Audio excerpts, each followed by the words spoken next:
In a harbor, a man carefully sketches a lifeless figure in his sketchbook. Suddenly, a thug appears and tries to shoot the man, but the man effortlessly kills the thug. After completing his drawing, the man asserts that it can be used for his comics. His name is Chenji, and he has a passion for assassin-themed comics.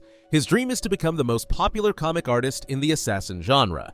To achieve this, he dedicates himself to researching various weapons and killing techniques every day.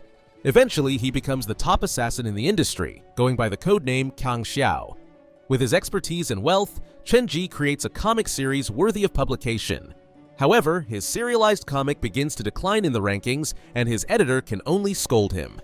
Frustrated, Chenji hangs up the call while wondering how the top artist manages to create such successful comics.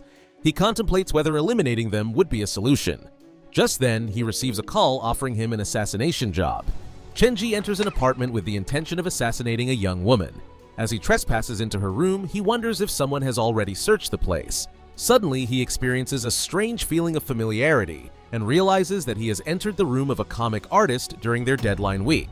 At that moment, his attention is drawn to the original manuscript of the most esteemed author in the assassin genre. Unfortunately, Chenji stumbles upon something and discovers a lifeless body. However, upon checking for a pulse, the woman awakens. She stretches and notices Chenji's presence, inquiring if he knows how to color using Photoshop. She praises the editor for quickly finding an assistant and discarding manuscripts for Chenji to color. Chenji is astounded that a girl is the creator of the highly acclaimed assassin comics. Entertaining the idea of killing Xiaoxi, he could not only claim the bounty, but also put an end to the top-ranked comic. Chenji grabs a box cutter, intending to attack her, but Xiaoxi abruptly commands him to halt. She examines Chenji and instructs him to maintain his position so she can draw him. Chenji wonders how Xiaoxi became aware of his presence and soon realizes there is a mirror on the table, acknowledging his own lack of stealth. Xiaoxi completes her sketch and questions why Chenji is holding a box cutter. He quickly fabricates an excuse, claiming he intends to sharpen her pencil, although she is using a mechanical one. Xiaoxi then directs Chenji to start coloring while she continues working on her manuscript. Just as he had assumed she was careless, Chenji suddenly senses a strong desire to kill emanating from Xiaoxi. He watches her attentively as she earnestly draws, noticing something that needs correction and offering a few suggestions. At that moment, he realizes he is assisting in improving his rival's comics. However, he decides it is worthwhile if it helps him surpass her work. After inspecting the correction, Xiaoxi reminds Chenji of their impending deadline. After a while, Xiaoxi completes uploading the manuscript and celebrates with a high five from Chenji. She senses that Chenji has immense potential as a comic artist, although he is already quite accomplished. Exhausted, Xiaoxi quickly falls asleep while Chenji observes her. He then turns away and heads to the kitchen. Chenji ignites the stove and steals another glance at Xiaoxi before closing the door. The gas on the stove continues to burn as Xiaoxi peacefully sleeps. Suddenly, Chenji returns and switches off the stove. He gazes at Xiaoxi, who rests serenely. Killing her would mean there is no one left to surpass. Chenji then starts checking Xiaoxi's comic, which incorporates romance into it. He can't believe people are digging this kind of assassination comic. Just then, he notices the door open. An assassin gets in as Chenji hides behind the door. The assassin looks around the room and discovers Xiaoxi. He creeps towards Xiaoxi as he brings out his knife.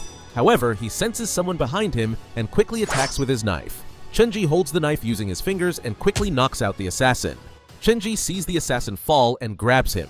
He warns the assassin not to make any noise. A hungry Xiaoxi suddenly wakes up and sees Chenji casually reading a comic. As Xiaoxi leaves the room, the assassin attacks Chenji. Xiaoxi wonders what is happening, and Chenji claims that he is just cleaning up some trash. He knocks off the knife and skillfully subdues the assassin. He checks on Xiaoxi, who is pigging out in front of the fridge. Xiaoxi turns around and tells Chenji to eat too. As she returns to sleep, the knife that was knocked off a while ago unlodges from the ceiling. Chenji quickly grabs it using the comic book. Chenji can't believe Xiaoxi just went back to sleep casually. He then glares at the assassin and later brings him out on the balcony. He warns the assassin not to touch his prey. Xiaoxi suddenly screams in her sleep, and that surprises Chenji. The poor assassin was killed by his target. Xiaoxi discovers Chenji on the balcony and suddenly remembers something about an assassin. Chenji pulls out his secret knife, thinking that he has been discovered. It turns out Xiaoxi dreamed about an assassin and started drawing it. Chenji can't believe Xiaoxi actually got inspiration from her dream. However, her drawings are looking more scuffed. Chenji continues to observe as he wonders what the next part is. Xiao 11 keeps tossing her manuscript as she finishes one page. She suddenly stops drawing and asks Chenji if he can drive a car. The two go out on an electric scooter. Xiaoxi wanted to experience the transition to the next part, but she doesn't know how to drive. As Xiaoxi enjoys the drive, Chenji notices something.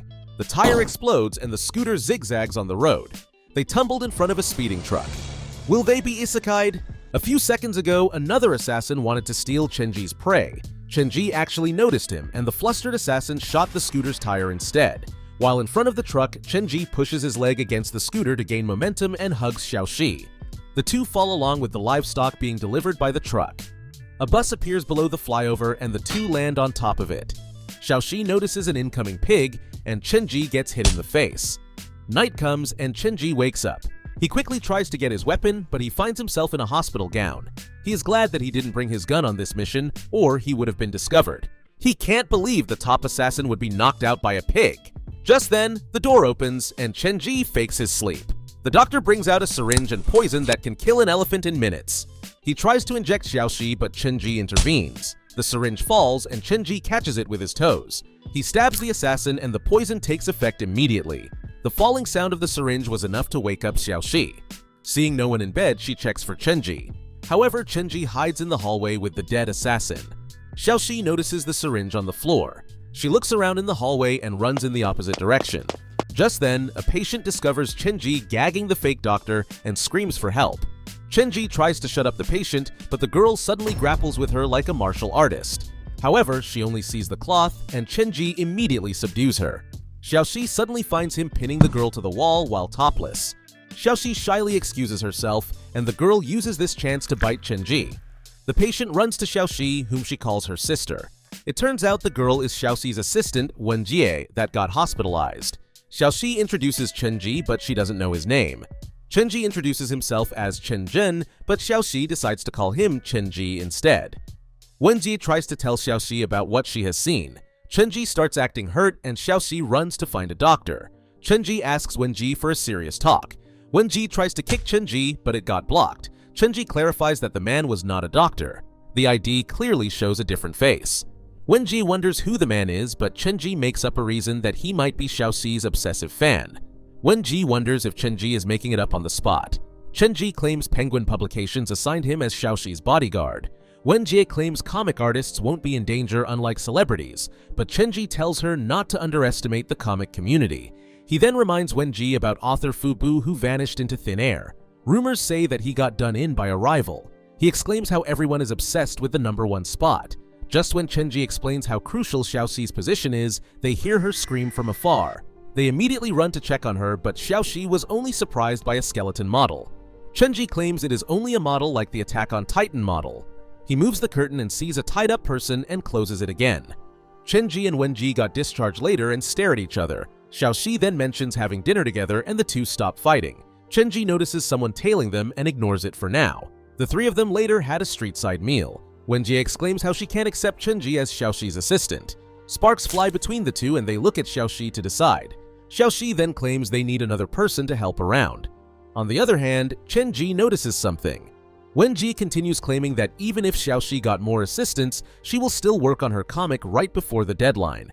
Wenjie tries to tell Xiaoxi about something, but Chenji stops her to tell Xiaoxi about the industry's dark side. Chenji reminds Wenjie to just freely support Xiaoxi, or she will be bothered and her work will get affected. Wenjie claims Xiaoxi is not like that and notices that she is gone missing. Chenji notices the fat guy missing and runs off. Wenjie tries to follow, but the store owner stops her to pay the bill. Meanwhile, Xiaoxi comes out of the washroom and the fat guy was actually waiting for her outside while opening something. Chenji tries to subdue the fat guy, but the man is only asking for an autograph. He turns out to be her loyal reader. He comments that the random kissing scene in the middle of the fight was the best, but Chenji thinks otherwise. The fat guy shyly thanks Xiaoxi and leaves while swearing to stay loyal to her work. Xiaoxi finds the situation cute, and Wenjie suddenly appears, feeling forgotten. The girls later got home to their apartment, and Chenji told them that he would take the train. However, he gets the coolest car around and goes home to his mansion. He goes to take a refreshing bath, and he suddenly gets a call. The man on the phone gets mad at him. Chenji wonders why a comic artist is an assassination target. The man on the phone doesn't know why. Chenji then warns him not to let anyone touch his prey. However, the higher-ups are not patient enough. Chenji suddenly recalls Wenji and their interaction. The next day, Chenji arrives at Xiaoxi's doorstep, but he gets rejected by Wenjie. Xiaoxi wonders who it was, and Wenji tells her that it was no one. However, Chenji had already managed to get inside. Wenji wonders how he got inside. Chenji explains that he moved into the apartment below and uses the linked patio to get in. Chenji then asks Wenji if she has met any suspicious individuals lately, and Wenji can only mention Chenji. Wenji tries to drive him out, but Chenji wants to get paid for his service last time. They call for Xiaoxi, but it is too late. She had already entered the zone, like that kid from the exam memes. Wenji claims that Chenji will definitely not get paid and pushes him out. Just then, Xiaoxi suddenly stands up and suggests going to the police station. Chenji gets anxious that his identity has been exposed.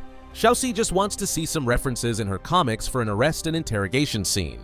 Wenji claims that the inside of the station is off-limits. Xiaoxi then decides to break the law. She gets excited thinking about how to piss off the police. Wenji then reminds her that her brother is a police officer. She wonders why Chenji is surprised so much to hear that. Xiaoxi tells them to move out, but Wenji is worried that they will not be given permission. Our criminal tries to make a pass, but Wenjie doesn't want to leave Chenji alone in Xiaoxi's apartment, and she will watch him. Xiaoxi doesn't want to talk to Haozi, Wenjie's brother. The three then talk about what to do and ultimately decide to have Wenjie go alone to take pictures. Xiaoxi swears to reward Wenjie later and reminds her to enter the interrogation room. Wenjie warns Chenji to watch out, and she leaves. Chenji can only sigh. Xiaoxi starts relaxing, and Chenji worries about her deadline. She claims she can't proceed without the reference materials. Chenji then suggests cleaning up the place a bit. Well, it is really a total mess. In the end, it is only Chenji doing the cleaning while Xiaoxi is reading her old books. As Chenji organizes the other books, he discovers reference material. The contents are mostly news clippings from newspapers about the Assassin Association. He also discovers the harbor incident that he was involved in. Xiaoxi checks on him and immediately hides the book. He comes up with the topic of ebooks being popular nowadays. Xiaoxi claims the sensation of holding a book is better. It was always her dream to be a librarian. Chenji doesn't know if Xiaoxi is just acting. However, seeing the reference material, the Assassin Association might have their sights on her. Meanwhile, in a high-rise building, a man smashes his phone. He wonders why the top assassin comic is still updating. The secretary assures him that even if they encounter a hiccup, they have arranged for someone else to get the job done. Somewhere in a traffic area, drivers are complaining about an unmoving motorist despite seeing the green light. The rider glares at the driver behind him, and the latter falls silent. The secretary had hired a ranked 7 assassin to take care of the job involving the top 1 ranked assassin. The other man, who bore a striking resemblance to the secretary, responded, stating that rankings were based solely on contributions and not actual skill. They continued discussing the strength of assassins and mentioned that the ranked 7 assassin had single-handedly killed 100 men in a day, an extraordinary feat. The secretary's assistant sighed, recognizing the secretary's habit of talking to himself. Returning to the ranked 7th assassin, Xing Jin, he was asking for directions to his destination while traveling around in search of it. However, he had yet to find it. Maybe he was Zoro's sibling. Chenji finished cleaning the room, and Xiaoxi was impressed with how good it looked. Chenji wondered how long it had been since Xiaoxi last cleaned her room. Feeling energized by the cleanliness, Xiaoxi suggested they pet the cat together. Chenji attempted to pet the cat, but ended up getting bitten. Concerned about Xiaoxi's carelessness, Chenji tried to warn her, but accidentally asked why she had decided to draw a comic about assassins. Xiaoxi explained that she had loved reading Killer A in her childhood, which coincidentally happened to be a comic that Chenji loved as well. As they continued sharing their experiences with the comic, Xing Jin still struggled with his Zoro's disease of finding his destination. Suddenly, in the 80s, the president was being celebrated by citizens on the roadway. Sitting in a car surrounded by bodyguards, the president was targeted by a man from a distant building with a sniper rifle. However, the bullet was deflected by another bullet, shot by Killer A. Chenji and Xiaoxi were thrilled to read about the old comic Killer A. Chenji mentioned that he had once tried to mimic Killer A's actions, but found it impossible. Xiaoxi was impressed that Chenji had used a gun before, only for him to quickly correct himself, revealing that it was actually a bow, much to Xiaoxi's disappointment. They continued discussing and admiring the plot of the comic, growing closer to each other. In the evening, Xing Jin appeared to be lost and found himself in a village-like area. Suddenly, a police car rushed toward Xiaoxi's building, and the officers quickly emerged from the vehicle. The police officers opened the door to Xiaoxi's room and immediately rushed toward Chenji, arresting him. Chenji was taken aback, wondering why he was being arrested. Wenji swiftly kicked the officer's head and pulled his ear, telling her brother to calm down. Meanwhile, Xiaoxi hid, hoping not to be discovered by Haozi. Luckily, Haozi found Xiaoxi unharmed, and he breathed a sigh of relief. He warned her to be cautious around Chenji, emphasizing that he was a suspicious individual. Xiaoxi explained that Chenji was her comic assistant, but Haozi was pleased and suggested hiring him instead, citing Chenji's suspicious nature. Xiaoxi needed a comic assistant skilled in art and wondered about Haozi's artistic abilities. Haozi confidently claimed that he had been practicing a lot recently and had improved his art. He proudly showed off his drawings to them, but they all burst into laughter, teasing him for having kindergarten-level drawing skills. Suddenly, Haozi's phone rang, and his captain scolded him for slacking off. Haozi had no choice but to leave, warning Xiaoxi to be careful around Chenji. He used a gesture similar to his sister Wenji's before departing. Chenji was surprised to see their strikingly similar personalities. Xiaoxi encouraged them to start working on the comic. While they were working on the comic, Chenji pondered that if Xiaoxi entered her creative zone, everything would be fine. However, he was aware that Wenji posed a significant issue and contemplated various ways to assassinate her, even considering eliminating her brother. After taking a moment to think calmly, Chenji realized that killing people was not a morally sound right, and hoped that his inclination towards such thoughts would cease, treating it as a symptom of his assassin career. Meanwhile, Wenji found herself pondering Chenji's behavior and considering him suspicious. Despite her suspicions, she couldn't find any evidence and decided to give Chenji some time to prove himself as a comic assistant. Suddenly, Chenji appeared behind her and complimented her drawing skills, suggesting that they were better than Xiaoxi's. Wenji was surprised at how quickly he had appeared behind her while she was glaring at him. She warned Chenji that having good artistic skills alone was not enough to become a great comic artist, emphasizing that plot was the main ingredient for success. However, Chenji believed that Wenji's emphasis on plot was merely an excuse for their lack of drawing skill. Wenji advised him to learn and practice more, which triggered a fleeting thought in Chenji's mind about assassinating her. However, he quickly calmed himself, realizing that he should strive to lead a normal life as a law-abiding citizen rather than pursuing such sinister thoughts. After 3 days with the submission deadline looming, they hadn't managed to finish a single manuscript. Chenji couldn't wait any longer and expressed his concern to Wenji, stating that they didn't have enough time left. However, Wenji assured him not to worry, mentioning that they had managed to accomplish nothing during the first 6 days but still met the deadline. Chenji felt that this inconsistency was not a good approach. Chenji remembered that he had managed to complete the script writing and storyboarding in a single day, following the standard procedure of script writing, storyboarding, line drawing, coloring, and rendering. He thought that perhaps Xiaoxi had invested a lot of effort into script writing and storyboarding, which was why she created better comics. Wenjie playfully teased him, emphasizing that storyboarding was the most important aspect and it was fine to be late on schedule, even if the drawings were subpar. This angered Chenji. Suddenly, they heard a shout for help and Chenji rushed towards the sound. He opened the door and found Xiaoxi inside, looking at her phone. Xiaoxi showed him her phone, and Chenji realized that she had been trying to capture a specific facial expression but couldn't do it herself. So she had used the tactic of making Chenji replicate the expression and took a photo of him instead. Feeling shy, Chenji left the area and Xiaoxi decided to follow him. However, they soon discovered that Wenjie was missing, and they found her headset on the floor.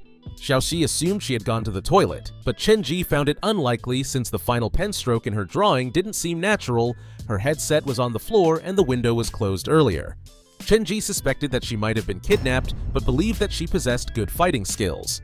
Xiaoxi checked the toilet room but found no one, while Chenji went out the window to look around for any clues. He concluded that the kidnapper was a skilled individual. Xiaoxi tried calling Wenjie, but her phone had no service. Unbeknownst to them, it turned out Xingjin had kidnapped Wenjie, but soon realized that he had captured the wrong person. He became depressed, having spent 3 days searching for the location and ultimately kidnapping the wrong individual.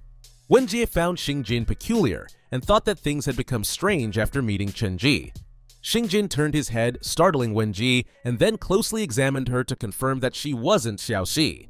He asked if she knew Xiaoxi, but Wenjie shook her head, and just then, her phone rang. Xingjin picked up her phone and discovered that it was Xiaoxi calling. He swiftly destroyed Wenjie's phone with his thumb, causing her to cry as it had been recently purchased. He dismissed her complaint about the noisy ringtone and demanded to know Xiaoxi's whereabouts. They locked eyes and Wenji began shouting for help, but Xingjin simply ignored her pleas. After a few minutes of continuous screaming, she grew tired and stopped. He removed his earplugs and warned her that no one could save her in that place. He then took something out of his jacket, revealing it to be a bottle of mineral water. He offered her the water in exchange for answering his question. Wenji was about to respond when she mentioned that the ringtone was from a famous band and wasn't actually a noisy song. She cautioned him that he should apologize to the band, but he dismissed the band as trash and warned her to stop mentioning them if she wanted to live longer. Suddenly, Xingjin's phone rang, playing a song from the same band. Wenjie laughed at him, pointing out that he had been bad-mouthing the band while using their song as his ringtone. He claimed that it was his song, not the band's. Wenjie declared that he was delusional and further mocked him for still using an outdated Nokia phone in this generation. Xingjin explained that smartphones were prone to leaking information, justifying his choice. Wenjie sarcastically suggested that he should live in a museum and insisted that he repay her for the broken phone. Suddenly, a gas grenade appeared in front of them, causing Wenjie to lose consciousness. Chenji appeared behind Xingjin, but Xingjin managed to block his attack and created some distance between them. Before Chenji arrived to save Wenjie, Xiaoxi was unable to reach her on the phone and became angry with her. However, Chenji was secretly relieved as he thought the assassin had solved a problem for him. Yet, after considering the situation, he realized that if Wenjie were to disappear, it would only raise more suspicion, especially since her brother was a police officer.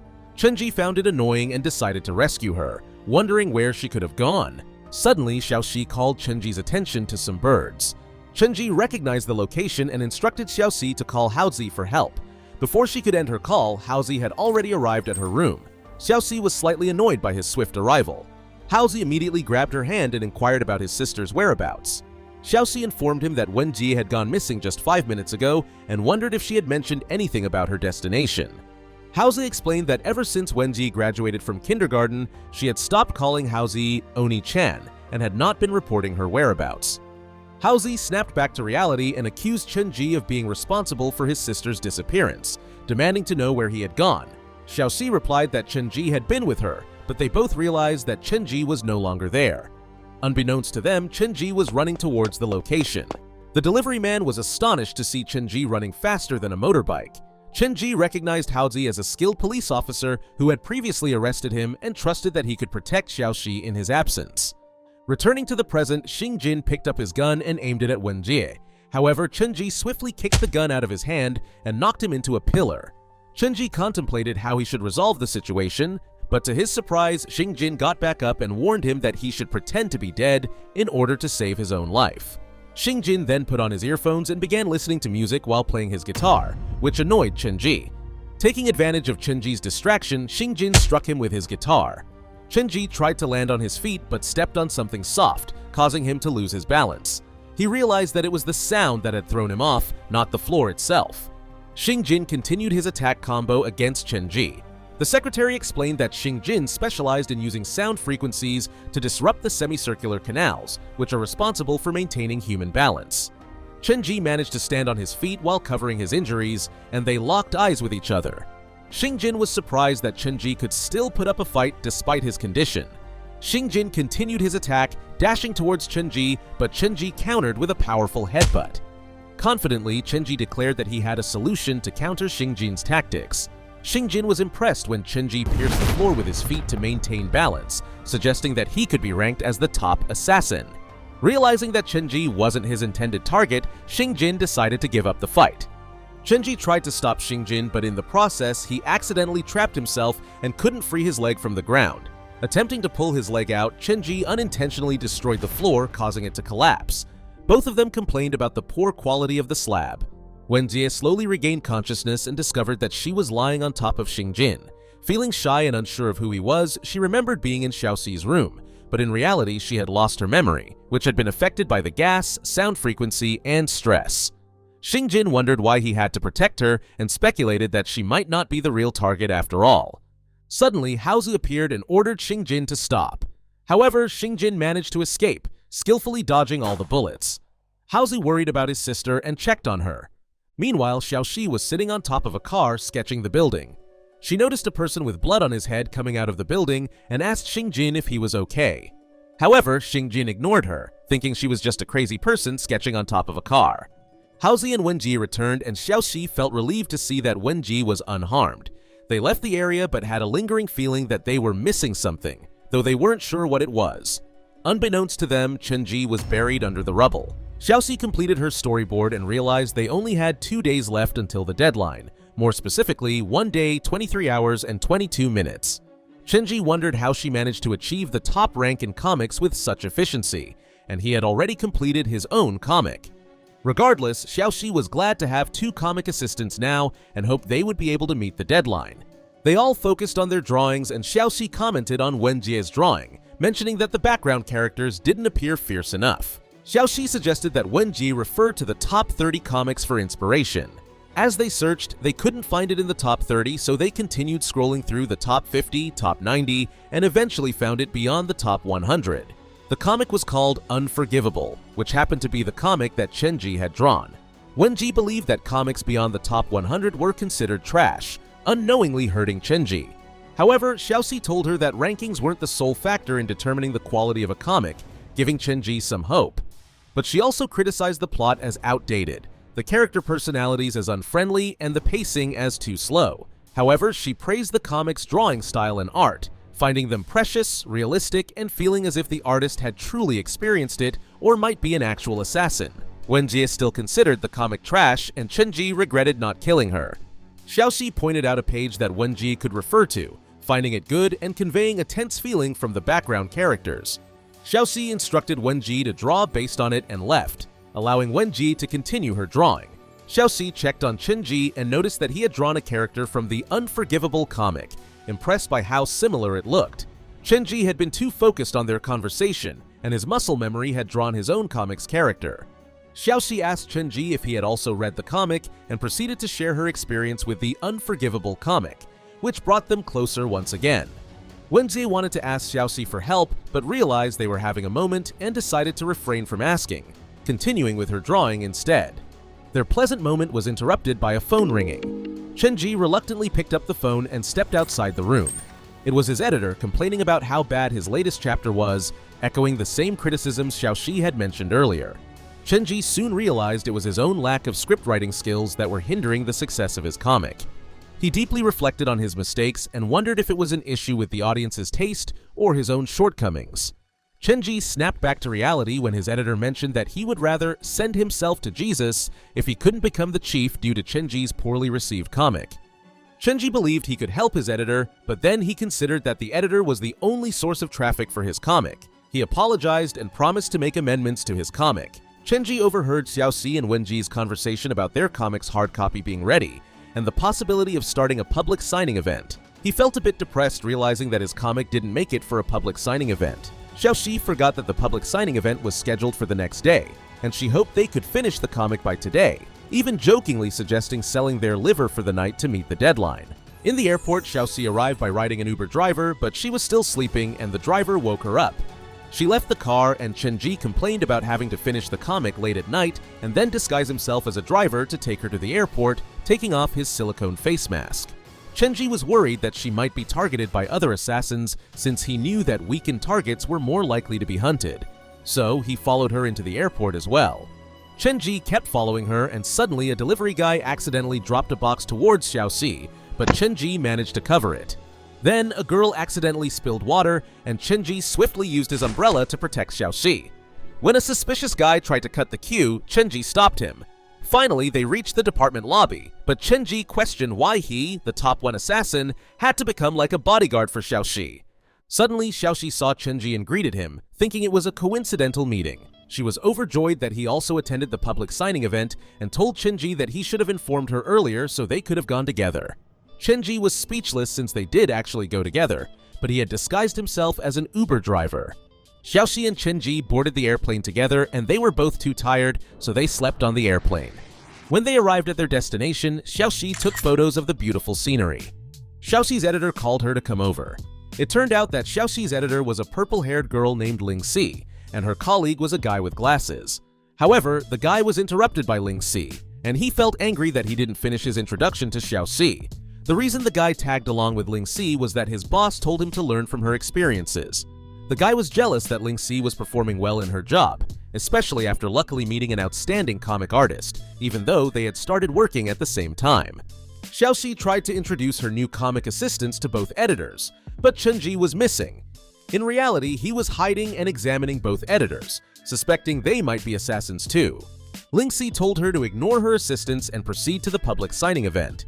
Xiaoxi was excited and went ahead with a determined face. At the public signing event, there were many beautiful cosplayers, and Xiaoxi was glad to see them. She finally found her seat and looked at her own hard copy comic, pleased with how the cover looked. She was so focused on her comic that she didn't notice her fans waiting for her autograph. Lingxi warned Xiaoxi to get back to work, and she started autographing for all her fans. The person sitting next to Xiaoxi turned out to be the second-ranked comic artist, and the person next to them, a guy in a snowman costume, seemed to be a rival, ranked third.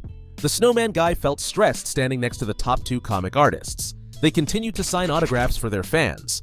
Suddenly, Xiaoxi accidentally pushed her own mineral water, causing it to fall. A guy dressed in a black cat costume managed to save it and returned it to Xiaoxi.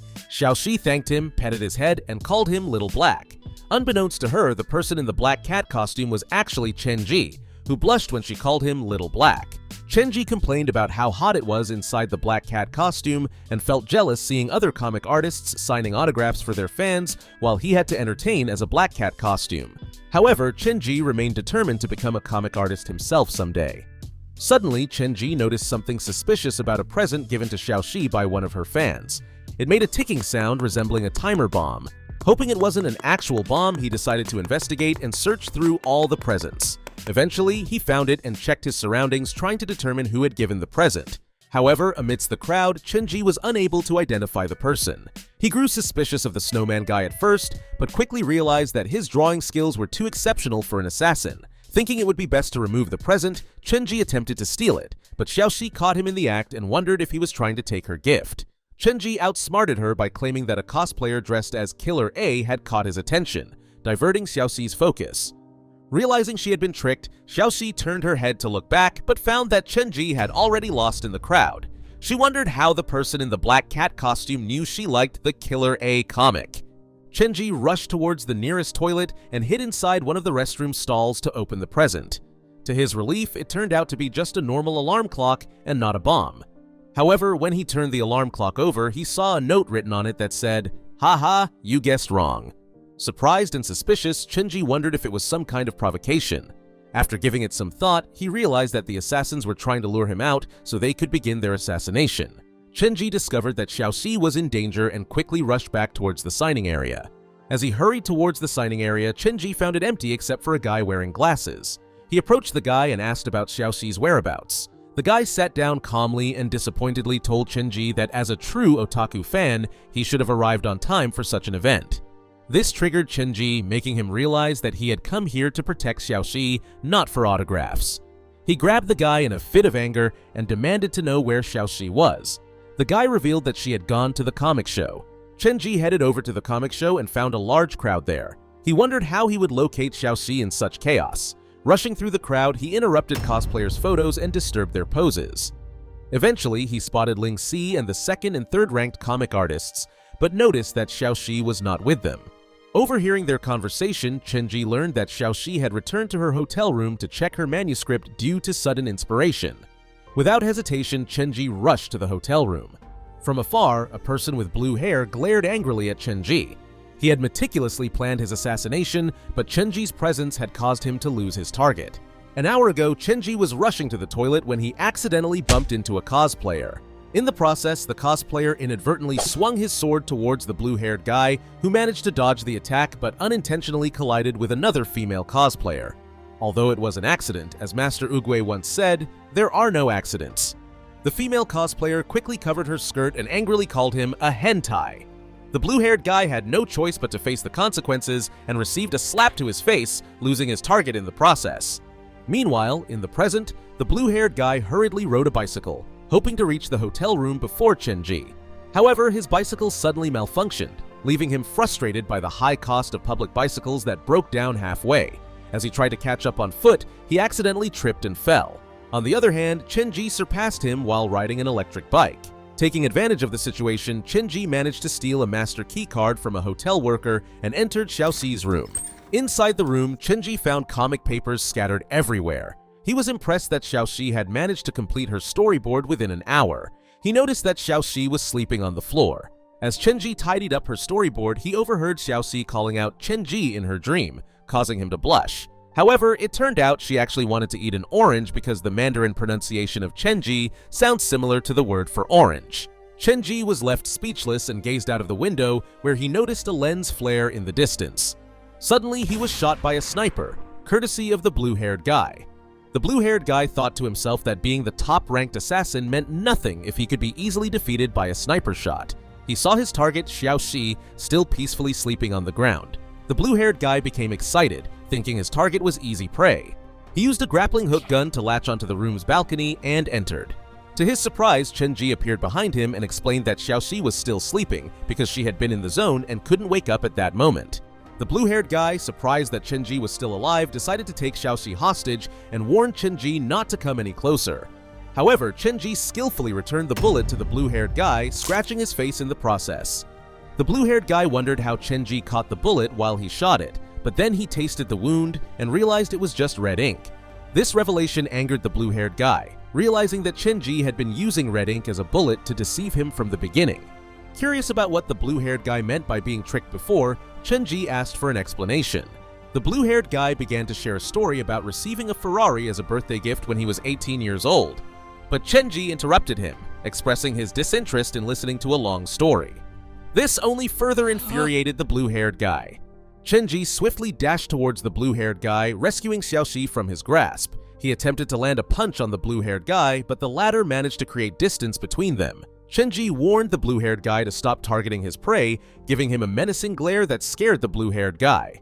Suddenly, Xiaoxi hugged Chenji while in her dream, imagining that she was trying to catch her cat. This caused Chenji to lose mobility in his right hand, giving the blue-haired guy an opportunity to strike, thinking he couldn't be defeated with a single hand. However, Chenji expertly dodged all of his attacks. In Xiaoxi's dream, she instructed her cat to stop moving so she could draw it, grabbing a pen. Chenji seized the pen and used it to block all of the blue-haired guy's attacks, leaving the blue-haired guy astonished. Was Chenji a disciple of John Wick? Chenji playfully teased the blue-haired guy by signing his signature on his headband.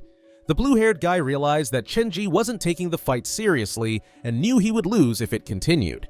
So he decided to escape, using his grappling hook on the balcony and slowly descending to the ground. Suddenly, Xiaoxi woke up and noticed the broken window.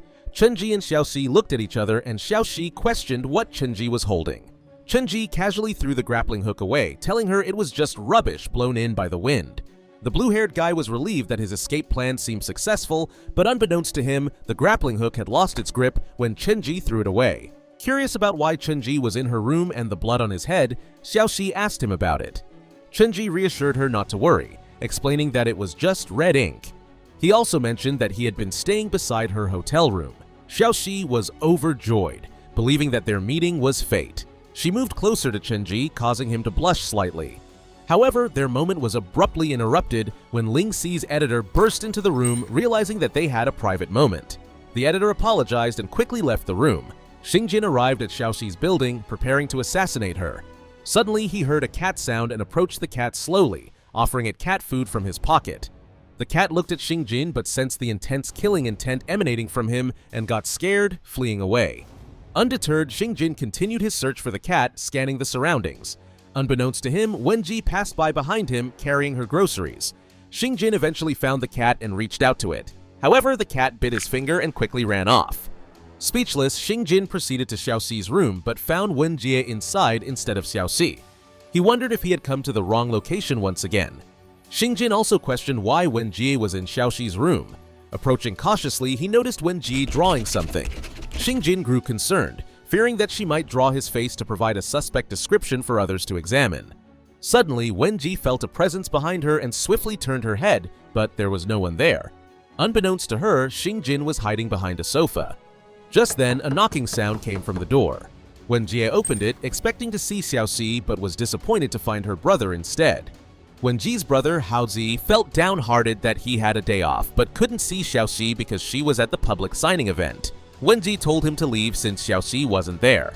Haozi suggested that since he was already there, they could have some sibling time instead of kicking him out. Meanwhile, Xingjin remained hidden inside the wardrobe, overhearing their conversation and realizing that Xiaoxi had gone to the public signing event, making it unnecessary for him to stay in her room. However, he didn't want to leave just yet as he noticed a cute cat sleeping in the wardrobe and wanted to admire it a bit longer. Haozi questioned his sister about her memories of the incident, but Wenjie admitted she had forgotten everything. Haozi was rude about Xingjin, the person who had saved her life. Wenjie defended Xingjin, suggesting that her brother check his identity. However, Haozi couldn't find any clues about Xingjin and continued to criticize his sister's judgment. Suddenly, the cat woke up and looked at Xingjin. Xingjin gestured for the cat to remain silent, but the cat meowed loudly instead. Wenjie and Haozi heard the sound and attempted to open the wardrobe. Sensing the danger, Xingjin quickly threw the cat out of the wardrobe and it landed on Haozi's face, distracting him from noticing Xingjin inside. Wenjie was relieved to find her cat, and Xingjin felt relieved that he hadn't been discovered. Xiaoxi returned from her public signing event, and Wenjie was glad that Xiaoxi was able to finish her storyboard in just one day. Xiaoxi suggested they have some fun now, but Chenji wondered why all of a sudden Xiaoxi needed reference photos from the theme park. Suddenly, a scene unfolded as a phone was thrown to the ground and an angry old man appeared, upset that Xiaoxi's comic had updated with the latest chapter as usual. The secretary explained to the old man that the assassin had failed to complete their job. The old man ordered the secretary to send a message to the members of the High Table, instructing them to eliminate Xiaoxi within a week. All the members of the High Table received the order, including a man eating a lollipop, a red-haired girl bathing, a man in a regular suit, a yoga trainer, a construction worker, a gamer, and a prisoner. At the theme park, Xiaoxi and Wenjie were delighted to see the attractions, but Chenji was not happy about Haozi tagging along. Xiaoxi expressed her desire to ride the carousel, and Wenjie joined her. They had a great time together in the theme park and eventually arrived at the Ferris wheel. Haozi argued with Chenji, insisting that he should accompany Xiaoxi. However, Xiaoxi and Wenjie decided to ride the Ferris wheel without them. In the end, Chenji and Haozi ended up riding together on the same Ferris wheel. Meanwhile, Xiaoxi and Wenjie had a blast in the bumper cars, while Chenji and Haozi found themselves engaged in a fight inside their car. Xiaoxi and Wenjie took advantage of the opportunity and bumped into them. Next, they arrived at the haunted house, and Xiaoxi and Wenjie were excited to enter. Chenji expressed concern for their safety, and Haozi thought that Chenji was scared of ghosts. Chenji denied it, but they all proceeded into the haunted house. Suddenly, they were being followed by a white-haired girl who might also be an assassin. Chenji looked behind and realized there was nothing truly scary about the haunted house. However, a zombie approached them, which frightened Xiaoxi, Haozi, and Wenjie. In an attempt to act brave, Haozi grabbed Xiaoxi's hand and ran toward the exit gate. When they reached the gate, Haozi realized he had grabbed the wrong person. It was his sister. Wenjie was upset that she didn't have enough fun inside the haunted house, while Haozi wondered what had happened to Xiaoxi. Meanwhile, Xiaoxi, trembling in fear, clung onto Chenji's arm. She was scared because Haozi and Wenjie had gone missing. Chenji told her to calm down and encouraged her to keep moving forward, feeling slightly flustered himself. Suddenly, Xiaoxi stepped on a steel string and a fake snake approached her. However, Chenji easily caught the snake. Xiaoxi was frightened, but Chenji reassured her that it was fake. Unexpectedly, the snake bit Chenji's arm, leaving him surprised. Chenji destroyed the fake snake, and Xiaoxi wondered if Chenji was fine after being bitten. Chenji reassured her not to worry and explained that it was all part of their haunted game to make it more realistic. However, Chenji knew that although the snake was fake, the poison was real, and he realized that assassins were nearby trying to kill Xiaoxi. Luckily, Chenji had brought an antidote, which he quickly consumed to counteract the poison. Despite this, his left arm still felt numb, and Chenji hoped they wouldn't encounter any more traps. Suddenly, Xiaoxi accidentally stepped on something, causing a coffin to fall from above and nearly hit her. Chenji swiftly pulled her away, narrowly avoiding the danger. Then, a skeleton swung a scythe at Xiaoxi, but Chenji managed to help her dodge the attack. The traps continued with various dangers and obstacles, leading Xiaoxi to find the haunted house fun, while Chenji considered it dangerous, knowing that the assassins were using these traps to kill her. Xiaoxi expressed her joy and eagerness to continue exploring, but Chenji stopped her and firmly held her hand, instructing her to stay close to him. Gradually, the haunted house began to feel colder, and Xiaoxi mentioned it to Chenji. He realized that it was due to dry ice and think that if they stayed too long, they could freeze to death. Unbeknownst to them, the 32nd ranked assassin, codenamed Strange Door, observed them through the CCTV cameras and set up these traps, hoping they would meet their demise. Suddenly, the wall behind the assassin exploded as Chenji kicked through it. Chenji appeared cool, but his moment was interrupted when he was struck by rubble. The assassin grew suspicious as to how Chenji had discovered his secret room. In reality, just a minute earlier, Chenji had lent his jacket to Xiaoxi, and both of them blushed at the gesture. Suddenly, Xiaoxi almost fell, but Chenji, unable to use his left arm due to the numbness, used his leg to kick the wall and prevent her from falling. Accidentally, this led to the destruction of the wall, revealing the assassin's hidden room. An hour later, Haozu grew impatient, wondering where the two of them had gone, and suspecting that Chenji might be doing something suspicious with Xiaoxi. Wenjie urged him to calm down and hoped that they would soon leave the haunted house as the float parade was nearing its end. Haozu expressed his lack of interest in the float parade, to which Wenjie sarcastically remarked that it was probably the reason he didn't have a girlfriend. Xiaoxi and Chenji finally reunited with Wenjie and Haozu. Xiaoxi excitedly went to ride the roller coaster, assuming that Wenjie and Haozu had been enjoying themselves at the theme park while waiting for them. Haozu was curious about how they managed to exit the haunted house through the main gate, but in reality, they had used the staff's door to leave. As Xiaoxi purchased a photo capturing their roller coaster moment, they all gathered to look at it. Chenji noticed something peculiar in the photo, the white-haired girl. He realized that she had been following them throughout their entire journey in the theme park, and he wondered if she was one of the assassins. Meanwhile, the girl hid behind a tree, wearing an evil smile. During the float parade event, Xiaoxi and Wenjie were excitedly watching it, and Xiaoxi took pictures of the parade. Unbeknownst to them, the white-haired girl continued to follow Xiaoxi from behind. Chenji noticed this and approached the white-haired girl. Feeling shy, she ran away. However, the white-haired girl soon grew tired, and Chenji realized that she would get exhausted after running just 20 meters. He assumed that she might not be an assassin. Once again, Chenji stopped the girl from running away and asked her why she had been following them. It turned out that she wanted Chenji's autograph. Chenji gave her his signature, but then he realized that he had never revealed his face as a comic artist, so he wondered how she knew that he was Chenji. In response, the white-haired girl wrote a note explaining that she had discovered Chenji's true identity 3 years ago during a comic competition. Chenji understood and was touched by her complimenting his work. He held the white-haired girl's hand, causing her to blush. Just then, Xiaoxi appeared, curious about what they were doing. Chenji quickly changed the subject, mentioning that the white-haired girl was actually a fan of Xiaoxi and wanted her autograph. Xiaoxi happily agreed to give her autograph. Unbeknownst to them, the person in the cactus costume was actually the assassin known as Strange Door. Determined to shoot Xiaoxi with his pistol, the assassin aimed at her, but was unexpectedly bumped by Xingjin, who was riding an electric scooter. Xingjin simply ignored the assassin and continued riding away. Xiaoxi and their group enjoyed the beautiful sight of the balloons, and suddenly, Wenjie noticed someone who resembled Xingjin. At the same time, Xingjin also noticed someone who resembled his target, Xiaoxi. He assessed the situation, realizing that Wenjie was by Xiaoxi's side, and he wondered who the white-haired girl was. However, before he could take any action, Chenji intervened by stealing his electric scooter. This left Xingjin wondering who Chenji was. Xiaoxi realized that Chenji was missing. Meanwhile, Chenji, who was riding Xingjin's electric scooter, made a U-turn and was about to crash into Xingjin. But Xingjin managed to dodge it, but found out that Chenji is not riding the electrical scooter. Chenji appeared behind Xingjin, and as Xingjin attempted to kick him, Chenji suddenly disappeared and approached the theme park's guard to report that Xingjin had broken the rules by riding an electric scooter in the park. Chenji playfully stuck out his tongue at Xingjin, leaving him frustrated with the situation. Returning to Xiaoxi's group, Chenji handed ice cream to Xiaoxi and Wenjie, but didn't give any to Haozu. Haozu wondered where his ice cream was, and Chenji told him to buy one himself. As evening approached, they left the theme park, and the assassin known as Strange Door reappeared, attempting to assassinate Xiaoxi once again.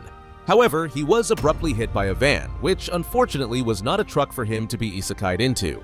They headed home, and Chenji bid farewell to Xiaoxi and Wenjie before going to his room. There, he discovered someone hiding and urged them to come out. The white-haired girl emerged and showed Chenji a note that read, "Let me be your comic assistant." Chenji expressed concern, telling that she should be an assassin due to her ability to hide her presence. He advised her against becoming a comic artist. The girl started to sweat, but Chenji reassured her that it was just a joke and tried to enter his room. However, the white-haired girl stopped him once again and showed him some of her artwork, impressing him. She wrote in the note that she would stay for a day at least and leave if he wanted her to, or else she would stay in Xiaoxi's room. Chenji was worried about her staying in Xiaoxi's room because he feared she might reveal his identity as a comic artist. Despite his concerns, Chenji agreed to let her stay and set the rule that they wouldn't share the same room to sleep. Unbeknownst to them, the assassin ranked 24 had been killed behind the box, possibly by the white-haired girl. The white-haired girl entered Chenji's room, showing excitement. Chenji pointed out that the desk belonged to her and then left, having not slept for 32 hours due to a late-night submission and the theme park visit. The white-haired girl smiled evilly. At night, Chenji woke up upon hearing footsteps from Xiaoxi's room. He decided to check on the white-haired girl before leaving. However, she was still awake. Chenji followed Xiaoxi to see what she was up to at such a late hour. Xiaoxi headed to a 24-hour convenience store and emerged while eating a fishball. Chenji felt relieved realizing she had gone for a late supper. Suddenly, a van appeared in front of Xiaoxi and thugs captured her, forcing her inside. These thugs were ranked 50 and 51 among the assassins. The assassins were shocked to see Chenji suddenly appearing on their car screen. Chenji kicked through the screen, broke it, landed on one of the thugs, and punched another one, rescuing Xiaoxi. He quickly grabbed her away from the van, grateful that she had fallen asleep during the ordeal. As Chenji carried her home, a thug aimed a gun at him from behind. However, the thug was swiftly killed by the white-haired girl, revealing her to be an assassin as well. Chenji noticed something behind the signage but decided to continue taking Xiaoxi home. Upon reaching Xiaoxi's room, Chenji hoped that she would perceive the incident as just a dream. As he was about to leave, Xiaoxi grabbed his hand. Chenji realized that it was not safe for the situation to continue like this, as it could attract more assassins who might try to kill her. Meanwhile, the old man was looking at Xiaoxi's comic on his phone and noticed that the gang leader's hair was falling out. This angered the old man, who also suffered from hair loss. He destroyed his phone and applied hair glue to his head, attaching a wig.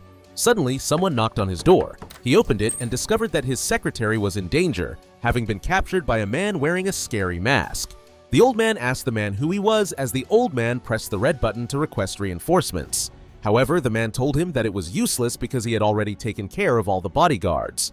The old man questioned him about his intentions. The man had heard rumors that the old man was offering a high price for someone's assassination, but all the assassins had failed. The man wanted triple the price and promised that he could successfully assassinate the old man's target. Meanwhile, Chenji returned to his room and discovered that the white-haired girl was already gone. Chenji wondered how she managed to leave the room without him noticing, despite him being a top-ranked assassin who should have been able to hear her footsteps. He wondered if she could possibly be an assassin, but in any case, he was relieved that she was gone and hoped she would never return. He then visited Xiaoxi's room. To his surprise, he found the white-haired girl standing next to Xiaoxi. Chenji hurriedly grabbed the white-haired girl and questioned why she was in Xiaoxi's room. In response, she showed Chenji a note, explaining that since she could only stay in Chenji's room for one day, she had come to Xiaoxi's room instead. She then blackmailed him, insisting on becoming Chenji's assistant, or she would become Xiaoxi's assistant. Xiaoxi was curious about their conversation, so Chenji quickly came up with a plot, claiming that the white-haired girl was his distant cousin who needed to temporarily stay with him. Chenji gestured to the white-haired girl, indicating his agreement with her request. However, Wenji warned the white-haired girl that Chenji was a very suspicious person and suggested she should live with Xiaoxi instead. Chenji immediately dragged the white-haired girl back to his room. The white-haired girl was delighted and called him Chen-sensei. Chenji was a bit annoyed by the term, but focused on working on his comic. Suddenly, the white-haired girl recalled her past. She remembered being constantly gossiped about by her classmates, who noticed the wounds on her body resulting from her father's abuse.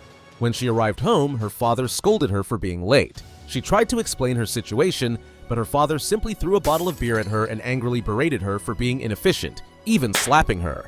She cried, but then stood up, taking out a sharp object, determined to fight back against her father. However, her father easily disarmed her and attempted to punch her. Suddenly, a pistol was aimed at her father's head and it fired, killing him. It turned out that the person holding the gun was Chenji. Chenji handed her the Killer A comic and hoped that reading it would help alleviate her depression. Returning to the present, Chenji was trying to assign some work to the white-haired girl and asked for her email address. She showed him her email and Chenji left the room. Excited, she approached the computer. Suddenly, Xingjin appeared behind her. Swiftly, she jumped to the ceiling and attempted to stab Xingjin with her pen, but he managed to block it with his guitar. Xingjin realized that she was not Xiaoxi. At that moment, Xiaoxi received a call informing her that her comic would be adapted into an anime. She excitedly announced the news to her team. Wenjie was happy that her comic was going to become an anime and tried to hug Xiaoxi. Chenji watched them, feeling jealous and wondering when his own comic would be animated as well. Suddenly, Chenji's phone received a notification. It was a message from his editor stating that if his comic didn't make it into the top 50 within 3 weeks, they would have to stop producing the latest chapter. Chenji felt despair. Just then, the doorbell rang. Wen Jie opened the door and found an agent from an anime company standing there. The agent approached Xiaoxi, expressing admiration for her comic and a desire to sign a contract. However, the agent wanted to speak with Xiaoxi privately. Chenji interjected, suggesting that the agent might be trying to hide something from them and wondering if they were attempting to steal the copyright. The agent believed that the assistants should not concern themselves with copyright policies and profit sharing. Xiaoxi insisted that her assistant was also a part of it. The agent corrected them, claiming that their comic was not as famous as Japanese manga like Jujutsu Kaisen or Demon Slayer, and their company had to invest a significant budget to animate the comic, making the risk high. That was why the profit would not be shared, while simultaneously threatening Xiaoxi. The agent insisted that Xiaoxi sign the contract and continued to provoke her. However, the doorbell rang once again, and it was the agent standing at the door. Wen Jie realized that the previous agent was an imposter, and the imposter suddenly activated a gas, causing everyone to fall asleep. As everyone dozed off, the agent attempted to use his pen to stab Xiaoxi in the head. Fortunately, Chenji managed to stop him. They engaged in a fierce fight, with the agent attempting to stab Chenji once more, but Chenji easily dodged the attack. The agent feigned a stab and instead landed a punch on Chenji, knocking the breath out of him. In a desperate move, Chenji threw a chair out of the window, causing the gas to leak outside. The agent acknowledged Chenji's clever tactic, but knew that Chenji wouldn't hold on for long since he had already inhaled some of the gas. Chenji hoped that the chair would land on a car, specifically Haozi's police car. Haozi, furious about the chair hitting his car, hurriedly went to find the culprit. He swung open the door and pulled out his pistol. However, Haozi's attention was diverted when the agent threw a comic at him, distracting him from the chase and allowing the agent to escape. Concerned for Xiaoxi's safety, Haozi attempted to check on her but accidentally stepped on Chenji's hand. Haozi demanded an explanation from Chenji, who was slowly losing consciousness. Haozi went to the balcony to investigate. Meanwhile, the agent made his escape and headed downstairs to Chenji's room, where he encountered Xingjin and the white-haired girl. The agent apologized and tried to leave without causing any further trouble, but Xingjin and the white-haired girl attacked him. The three of them engaged in a fierce battle, each displaying equal skill. Suddenly, the doorbell rang, interrupting their fight, and the white-haired girl opened the door for Haozi to enter the room and search for the culprit. Haozi went to the window to find the culprit, but both Xingjin and the agent had already left through the main door. As Xingjin tried to leave, his long guitar hit the doorframe, creating an awkward moment for everyone. However, the white-haired girl managed to cleverly cover Haozi's eyes with a book that had a note saying, "Oppa officer, you are handsome. Can I have your autograph?" Despite the distraction, Haozi tried to regain focus, but realized that both Xingjin and the agent had escaped. With their departure, the agent believed he still had 2 days left to complete his mission and assured himself that he had 100 ways to assassinate Xiaoxi. Xingjin felt disappointed in missing his chance once again. Meanwhile, Haozi checked on Xiaoxi, who slowly woke up and wondered if food was ready. Returning to the serious topic, Chenji discovered the imposter's contract, which revealed an attempt to steal Xiaoxi's comic copyright. Chenji explained that the imposter had tried to make Xiaoxi fall asleep and then take her fingerprint to sign the contract. Haozi needed the contract as evidence, in case the culprit had left any fingerprints on it. Chenji thought Haozi was naive, as most culprits would wear gloves to hide their fingerprints. Haozi wondered how Chenji was so knowledgeable in this field and started to suspect him. Chenji changed the subject and explained that he learned it from comics. Chenji glared at the real agent and asked if they were planning to steal the copyright. The agent reassured them that they had no intention of stealing the copyright and even invited Xiaoxi to visit their company's animation team working on her comic. Excited, Xiaoxi wondered if it was true, and the agent warmly welcomed her at any time. However, Wen Jie interjected, reminding Xiaoxi that she needed to finish the drawings for submission first. They began working on the comic, and Xiaoxi couldn't help but wonder how the animation office would look. Wen Jie reminded her to focus on drawing and save her curiosity for the day after submission when she could visit the office. Chenji worried about his own comic and wondered how he would manage to complete it within 3 weeks. He sent his backup manuscript to the editor, hoping it would be accepted and that his comic would make it into the top 10. The editor replied instantly, stating that the manuscript was too violent, containing blood, and had a heavy plot, making it unacceptable. Chenji angrily scolded the editor, claiming they didn't understand comics. His outburst surprised Wenji and Xiaoxi, and Chenji explained that he had seen some top comics being cancelled, which angered him. Chenji excused himself to the bathroom and replied to the editor's message, telling them that the manuscript would go viral.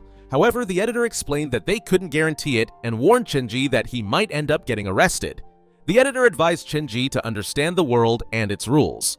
Chenji was left speechless, as the editor tried to educate him about the world. The editor further explained that readers always look forward to great plots and that Chenji needed to view things from the reader's perspective.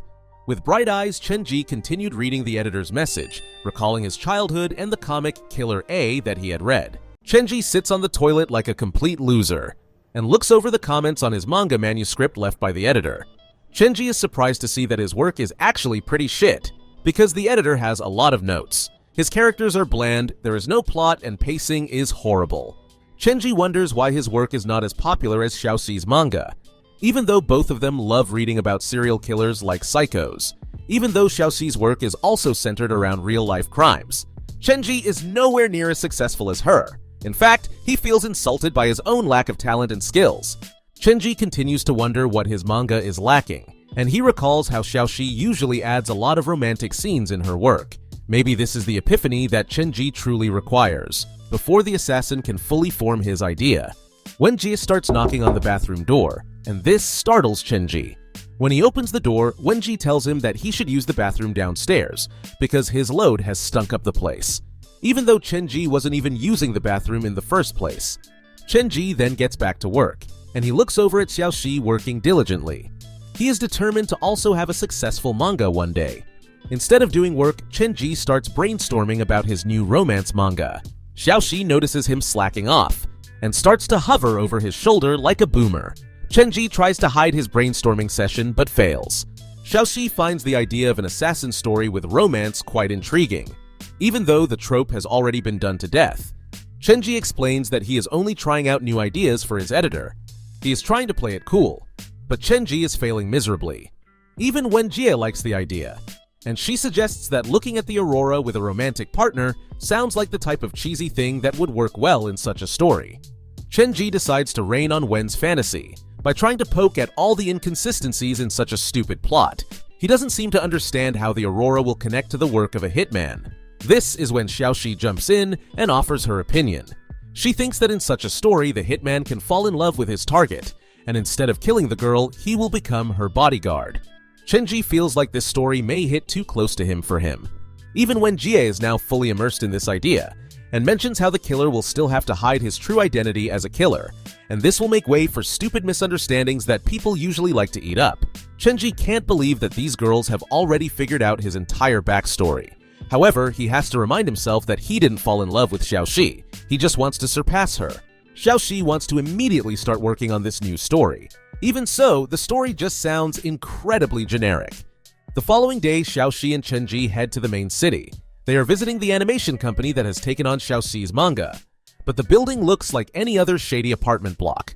While Xiaoxi meets with the company officials, Chenji wonders how he actually managed to send his editor a draft of the story Xiaoxi cooked up. He doesn't feel too proud of it, but beggars can't be choosers.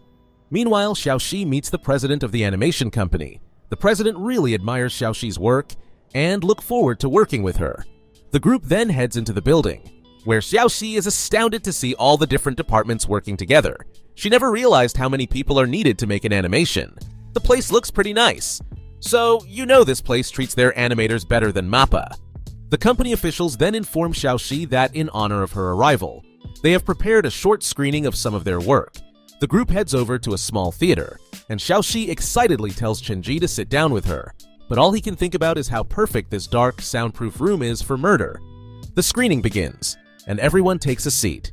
Chenji would rather just die than be there. Meanwhile, Xiaoxi is having the time of her life, but the president of the company seems to slowly be removing his facade, and he looks at Xiaoxi in a creepy manner. Apparently, the animation industry is really tanking, and the president already knows that his company is about to tank. This is why he decides to kill Xiaoxi right then and there, because somehow her death will allow him to gain a lot of money and save the company, regardless of the lack of logic in the president's thinking. Chenji notices the guy about to stab Xiaoxi, but he doesn't have to do anything, because the girl suddenly gets up from her seat, startling everyone around her. Xiaoxi points at the screen and wants to know why the female lead's melons got huge for no reason. The president is taken aback by this question, but Xiaoxi needs to see some clear justification for such blatant fan service. The president explains that for their other project, they realize that making the female lead sexier increased the show's popularity. This is why they have done the same in their other work as well. It is entirely for cheap marketing tactics, but Xiaoxi is not going to take this half-assed excuse. She blatantly tells the president that the female lead's chest size has nothing to do with the popularity of the show. If a show is good, it'll be good regardless of the fan service. The president is revealing more of his true colors, and he tells Xiaoxi that of course she will not like such fan service, because she is a woman herself. But for men, everything hinges on the size of the female lead's chest. What should have been a nice tour of the animation company quickly turns into a debate on whether big melons deserve rights. The president believes that from a male perspective, bigger chests do better commercially. He even has the audacity to turn towards Chenji and ask for his opinion as a guy. Xiaoxi looks over at Chenji with a scornful eye. This is a critical moment for him, because saying the wrong thing would expose him as the shallow loser that Chenji really is. Chenji does not give an answer right away, and the president continues to press him further. Deep down, Chenji knows that even this shallow work will surpass his own manga. So, in the interest of his own success, he chooses to side with Xiaoxi. The president then turns to the female editor, Lingxi. He believes that Lingxi's opinion should be more neutral, but even the editor believes that the size of the female lead's chest is in no way any indication of popularity. It looks like the president has taken a big, fat L. The editor continues to mention how she believes that even in the manga, the female lead's melons are just too big, and not aesthetic at all. All of a sudden, Xiaoxi and the president turn their attention towards the screen. The female lead is talking about working together, and it feels like she is directly speaking to the people in the room. Xiaoxi then tells the president that she actually likes the company's work. Overall, she loves their visual effects and camera work, but she also has confidence in her own work, and it is clear she won't bow down to some corporate shill.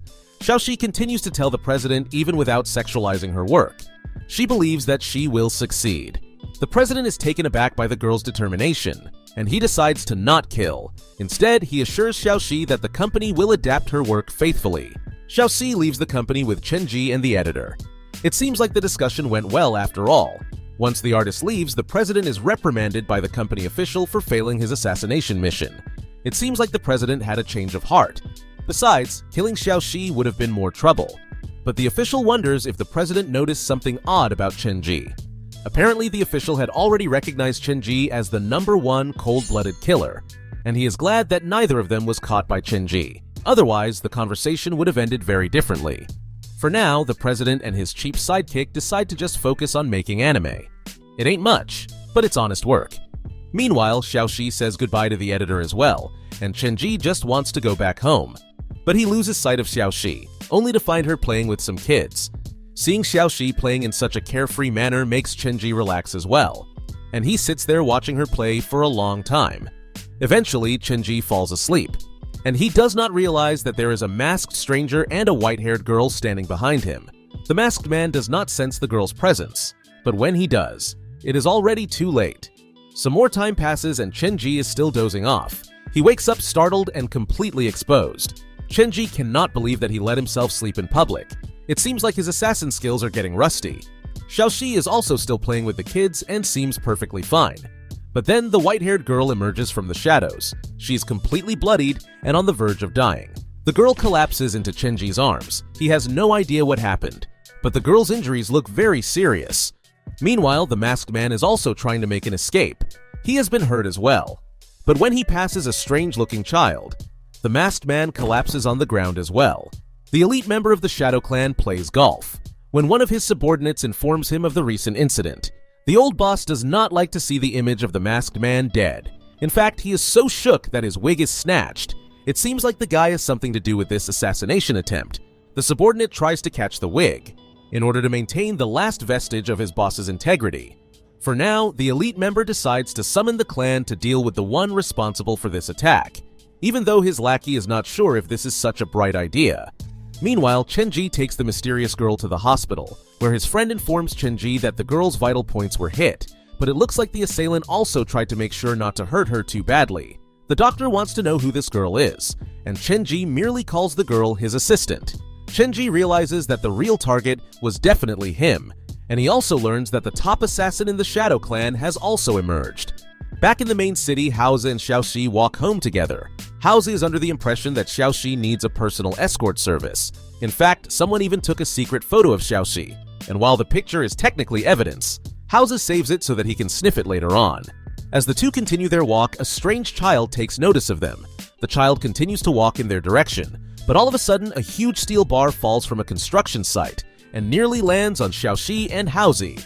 But thanks to anime logic, the weak-ass child is able to use her legs to direct the steel bar away from the duo. Even though they cannot see her, Haozi and Xiaoxi are startled by the bar falling behind them. The child then uses the bar to prop herself above the two unsuspecting victims. And even Haozi decides to shirk his police duties and leave the scene immediately.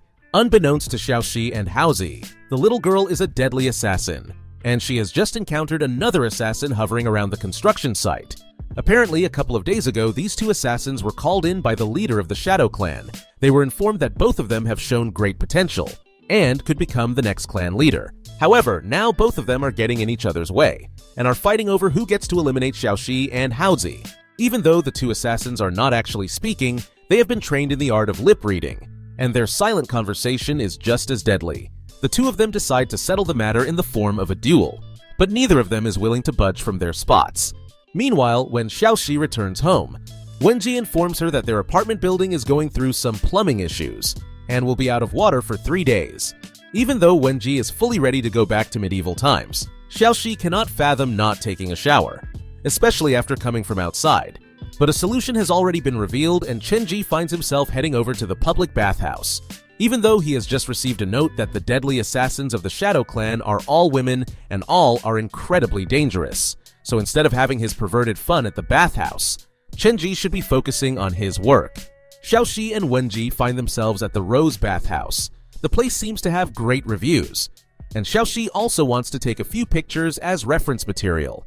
Even though Xiaoxi's excuse is convenient, Wenjie has to remind her that she cannot take pictures of a public bathhouse. Even though the bathhouse may seem pretty public, it is swarming with shady characters, and the assassin girl from before is lurking in the water. It looks like she ended up beating the child, and has now arrived to kill Xiaoxi for good. Xiaoxi and Wenji are now fully immersed in their bath, but just before entering the water, Xiaoxi was struck with inspiration, so she decided to be a workaholic and start madly scribbling away. Wenji is slightly annoyed, especially because others are judging the two girls. The bathhouse is also about to close down. Wenjie has to remind Xiaoxi that they can continue working later. For now, the bath is more important.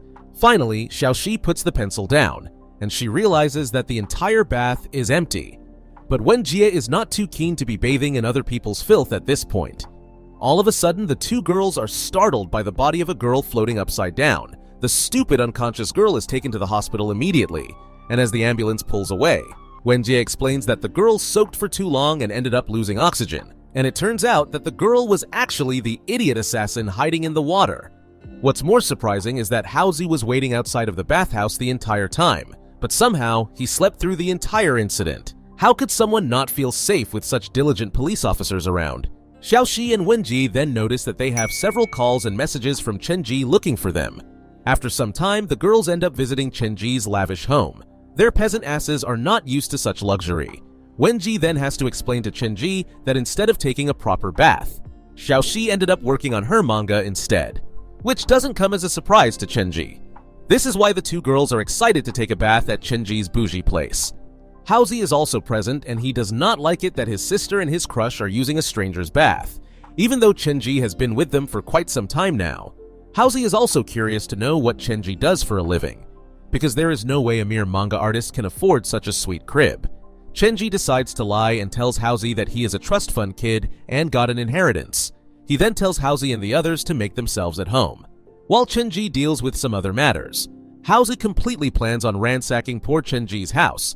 Thankfully, his moves are entirely predictable, and Chenji already hid away all of his weapons and anything shady from his life as an assassin.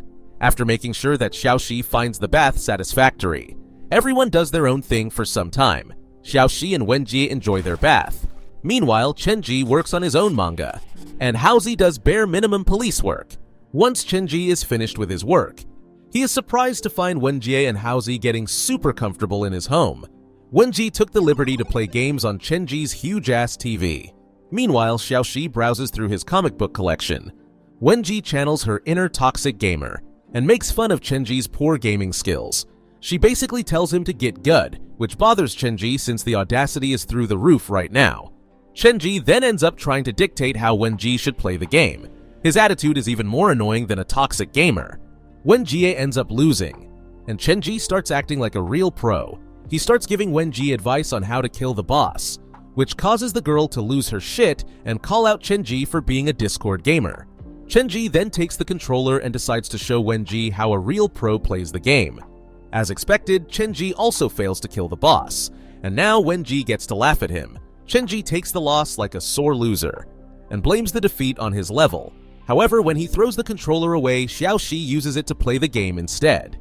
In a matter of seconds, Xiaoxi defeats the boss, without any prior knowledge of how to play the game. Both Chenji and Wenji are too stunned to speak. Wenji praises Xiaoxi, but Chenji is upset that his crush is way above his league in every aspect. While talking, Xiaoxi asks Chenji whether he has a secret room behind the bookshelf. Apparently, she was knocking around for some reason, and realized the sound was too hollow. Haozi wakes up from his depression nap the minute he hears about a secret room. Chenji does not know how to evade the question since all of his weapons are crammed inside that secret room. Chenji has to brace himself as he is forced to reveal the secret room.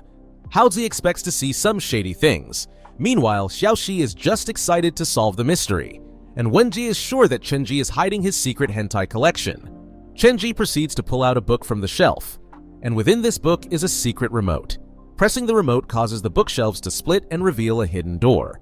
When the door opens up, the only thing inside is a black safe box. Once the box is opened, Xiaoxi takes out the few documents within the container. Chenji tries his best not to lose his shit, but it looks like his secret is out. The documents are all of Chenji's old drawings. It's not as embarrassing as finding someone's furry OC, but the illustrations are still goofy and everyone makes fun of Chenji. Xiaoxi cannot believe that Chenji would write a romance story in his past. Even Wenji is curious about his embarrassing secret. Chenji pretends to be embarrassed, but this was all part of his plan. The secret room is actually divided into two halves, and the upper portion contains all of his weapons. Thankfully, the silly comics are distracting Xiaoxi and the others from finding the truth. All of a sudden, Chenji and the others notice a huge spider in the control. This makes Wenji freak the hell out, and Haozi decides to use Chenji's old comics to take down the insect. Instead of letting Haozi ruin his drawings, Chenji takes a glass and traps the spider. He shows the group that there is no need for worry, and then he decides to set the spider free on his terrace. The group heads out with Chenji, and they are surprised by the wonderful view from the balcony. Everyone is left speechless by the stunning view, and Xiaoxi decides that this is the perfect time to order some BBQ. Soon enough, the BBQ arrives, and Chenji has no choice but to socialize and lose his street cred. Xiaoxi and the others enjoy the BBQ until their bellies are completely full, and it is clear to Chenji that none of these people are going to leave him alone for the night. He asks the group whether they will be staying, and with the last bus already gone, the group has no choice but to have an impromptu sleepover. Xiaoxi is excited for sleeping over at a friend's house, and the group ends up playing childish games together. Haozi has to guess who the killer is, and he is sure that Chenji has to be the killer, but the so-called police officer is completely wrong. Xiaoxi is the killer in this game, and Haozi is left gutted as the group continues their game. They are unaware that an assassin has pointed their sniper towards the group. The sniper is sure that this time he will kill his target, but the child assassin from the Shadow Clan appears behind him, and in a matter of seconds, she takes over the sniper. The girl flings the guy from the building. The girl looks at the falling body without any feeling, and wonders where the other assassin is. Meanwhile, Xingjin is also in the area. He was busy harassing the neighborhood cats with his treats, but the sound of the falling body scared the cat away. Now Xingjin has to figure out how to find Xiaoxi's location once more. After admiring her handiwork, the child assassin runs off for more killing shenanigans, but she is hounded by a group of perverted boys who clearly belong in jail. Even though the girl could kill them on the spot, she does nothing, and thankfully, Xingjin appears on the scene as well, but he has no idea what's going on. Xingjin asks the weird guys about an address, which the little assassin finds strange. That address belongs to Xiaoxi, but she is not at home right now. Regardless, the drunk boys berate Xingjin for interrupting their illegal activities, and instead of talking back, Xingjin decides to bend the guy's finger. It takes little effort for Xingjin to break the guy's finger, and the other thugs soon realize that they are in for a guaranteed ass-whooping. Soon, the guys all flee before Xingjin could do anything else. The little girl finds Xingjin very cool at the moment. She blushes as Xingjin tells her to stop wandering around and go back home, but the girl tells him that she is not a child anymore. Xingjin does not seem convinced, even though the girl tells him that she is way older than she looks. True to anime logic, Xingjin decides to leave, but the girl tags along and sits on his scooter. She informs Xingjin that her house is close to the address he has been looking for, and that she can show him the way. Xingjin doesn't find the girl too suspicious, so he decides to let her lead the way for now. The following morning, Chenji wakes up and is hoping to find Xiaoxi next to him, but instead he comes across Haozi's ugly mug. Chenji has no idea how he passed out. He recalls that Wenji and the others found his liquor collection and forced him to drink all night. Chenji then realizes that while he was out cold, Xiaoxi was left unprotected, and he quickly flees downstairs to check on her. But Xiaoxi is already wide awake and making breakfast. Xiaoxi happily sets the food down in front of Chenji. Even though he wonders if the food has poison in it, he still eats it.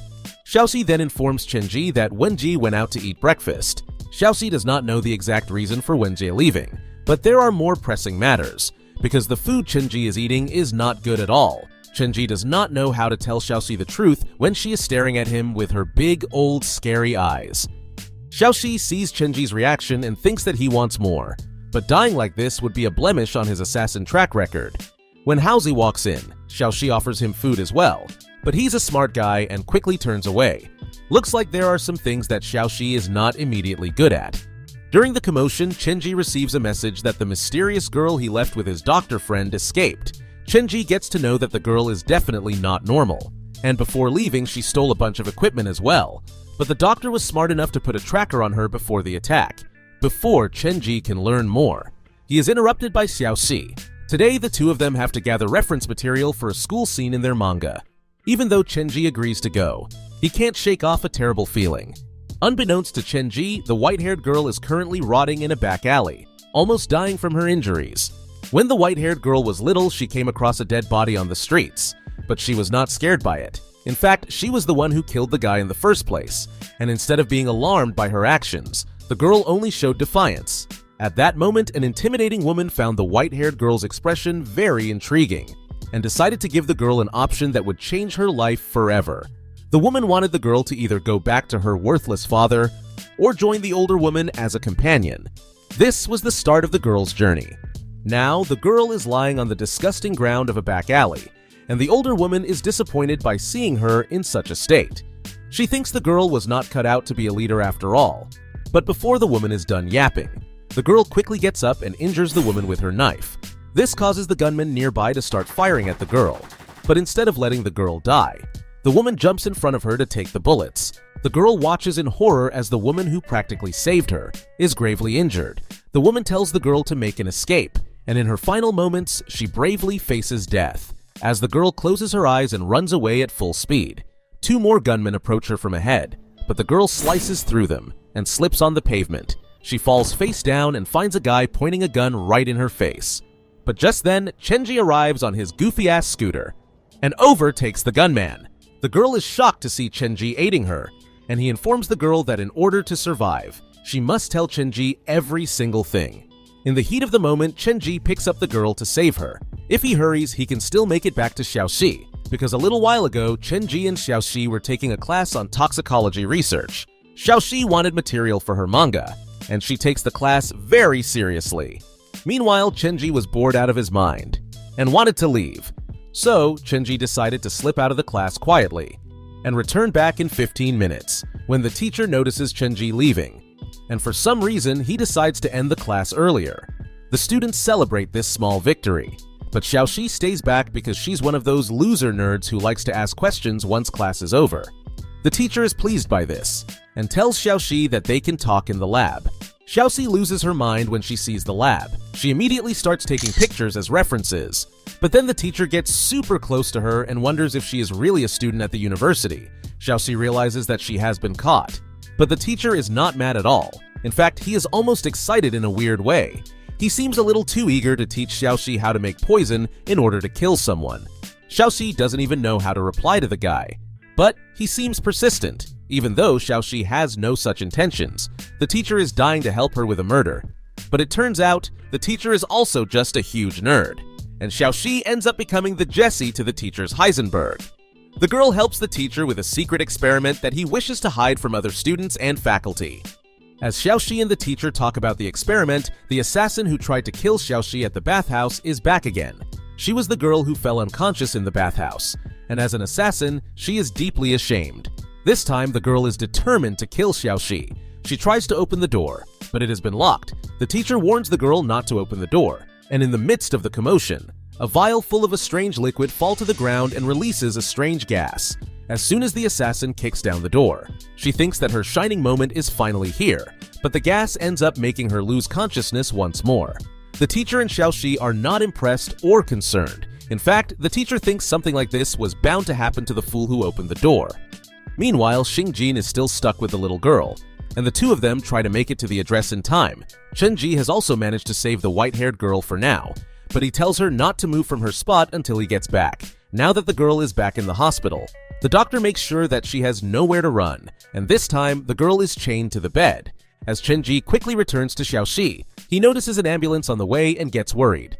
As soon as he finds Xiaoxi at the school, Chenji hugs her, and the two of them share a cringe moment. As soon as the hug is over, Chenji and Xiaoxi split like shrapnel. They clearly look embarrassed, and leave the school together without saying a word. As the two embarrassed lovers are leaving the school, a football comes flying towards Xiaoxi's face, but Chenji blocks the ball from hitting her, and as soon as he touches the ball, he realizes there is something wrong with it.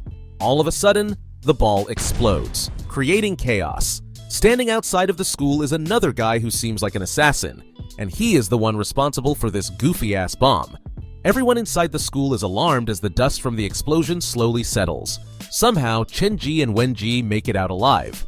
Xiaoxi worries about Chenji's hand, but he seems to be okay. However, danger is not over since there is another assassin in the vicinity. Luckily, Chenji slams the assassin in the face with his legs while Xiaoxi is not looking. He then takes the moment to shoot a hidden bullet towards the direction of the assassin who caused the explosion. Chenji casually takes care of all of the nearby assassins, and Xiaoxi remains completely oblivious to everything going on.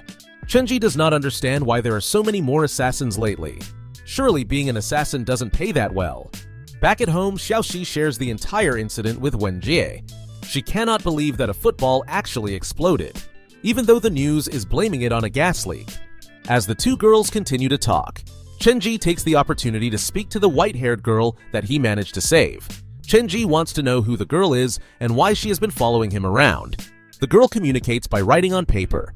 She explains that her job was to take down Chenji, but recently she has had a change of heart. Chenji's riz got her real good. The girl in fact tells Chenji that she is willing to protect him. This comes as a surprise, but Chenji decides to trust the girl for now. The girl is surprised to learn this, but Chenji can tell she has no killing intent. Chenji then tells the girl to rest at the hospital since it's safe, even though the girl is itching to get some substantial work from Chenji. But for now, Chenji has to attend another call. This time, Chenji's editor barks at him through the phone, but it's good news. Chenji's manga has been doing quite well, and has gone up in ranking. The editor believes that in no time, Chenji will be able to reach the top 50. This motivates Chenji to keep working hard with his manga. After the call, Chenji realizes that the only reason his work is doing well is because he decided to take Xiaoxi's advice. He feels a little bad, but for now, he wants to work on his manga some more. The following day, the white-haired girl appears, and she shares with Xiaoxi that Chenji is busy, and has left the girl as his substitute. Xiaoxi doesn't mind, but Wenjie seems suspicious. Haozi enters the room as well, and he is worried about Xiaoxi's encounter with the exploding ball. But the minute he sees the white-haired girl, Haozi changes his tune. Wenji tells her brother not to kill the girl with his toxic riz. Meanwhile, Chenji arrives at the headquarters of the Shadow Clan member, and they are not happy to see him. The minute Chenji enters the building, he is met with an army of thugs and lowlives. Chenji does not seem worried at all, and the subordinate tries to assure his boss that even someone like Chenji cannot break through their defenses. Before Chenji starts his fight, he gets a call from his editor and he holds everyone up to attend the call. His editor tells him that his manga has done a lot better and that they are close to reaching the top 50 position. Hearing this pleases Chenji, and once the call ends, he turns his attention back to the thugs.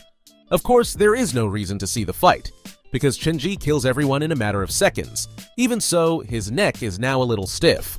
Chenji then goes towards the elevators, but notices that they are under maintenance. This is a ruse, of course, and the boss is glad to see that the trick worked. Once Chenji enters the stairwell, he comes across more dangerous assassins. The first man to approach him looks like a normal salaryman, but he actually has a suitcase that can turn into a robotic arm. The assassin slams his bionic arm into Chenji, but misses completely. Instead, he slams his fist into the wall. This guy must not be much of an assassin, because his hand gets stuck, and Chenji just casually walks past him. But the minute he steps further, a hail of bullets stops his path. The next assassin is a girl called Lolita, and she is your typical cute girl who does deadly things. Lolita thinks she is better than Chenji, but her yapping session is interrupted by Chenji, who tells Lolita that she is going through a wardrobe malfunction. And once the girl is tricked into looking at her outfit, Chenji charges at her face. He slams her against the wall and calls her a pleb before leaning. Over the course of his ascend, Chenji comes across many assassins. Some are fat, others are super old. Chenji almost beats the shit out of a cleaning person as well. Finally, he reaches the top floor and pushes the subordinate through the door. Chenji then confronts the boss himself.